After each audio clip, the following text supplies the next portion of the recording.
बिस्मिल्लाहिर्रहमानिर्रहीम। शुरू अल्लाह के पाक नाम से जो बड़ा मेहरबान और निहायत रहम करने वाला है। इस्लामिक रिफ्लेक्शन के सुनने वालों को मेरी तरफ से अस्सलामु अलैकुम।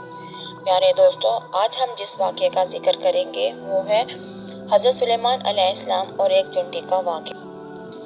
हज़रत सुलेमान अलैहिस्सलाम नहर के किनारे बैठे हुए थे कि इनकी निगाह एक चुंटी पर पड़ी जो गेहूं का दाना लेकर नहर की तरफ जा रही थी। हज़रत सुलेमान अलैहिस्सलाम इसको बहुत गौर से देखने लगे। जब चुंटी पानी के करीब पहुंची तो अचानक एक मेंढक ने अपना सर पानी से निकाला और अपना मुंह खोला तो ये चुंटी अपना दाना लेकर इसके मुंह में चली गई। मेंढक पानी में दाखिल हो गया और पानी ही में बहुत देर तक रहा। सुलेमान अलैहिस्सलाम इसको बहुत गौर से देखते रहे। जरा ही देर में मेंढक पानी से निकला और अपना मुंह खोला तो चुंटी बाहर निकली, अलबत्ता इसके साथ दाना ना था। हज़रत सुलेमान अलैहिस्सलाम ने इसको बुलाकर मालूम किया कि आखिर माजरा क्या है और वो कहाँ गई थी। इसने बताया कि ए अल्लाह के नबी, आप जो नहर की तह में एक बड़ा खोखला पत्थर देख रहे हैं, इसके अंदर बहुत से अंधे कीड़े मकोड़े मौजूद हैं। अल्लाह ताला ने इनको वहाँ पर पैदा किया है और वहाँ से रोज़ी तलाश करने के लिए वो बाहर नहीं निकल सकते। अल्लाह ताला ने मुझे इनकी रोज़ी का वकील बनाया है।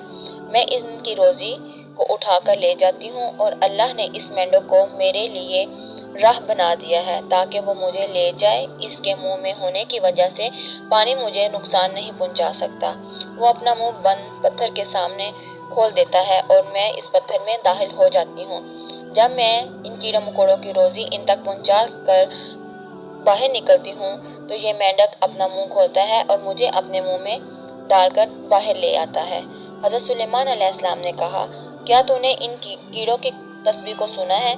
चुंटी ने बताया, जी हाँ, वो सब कहते हैं, ऐ वो ज़ात जो मुझे इस गहरे पानी के अंदर भी नहीं भूलता।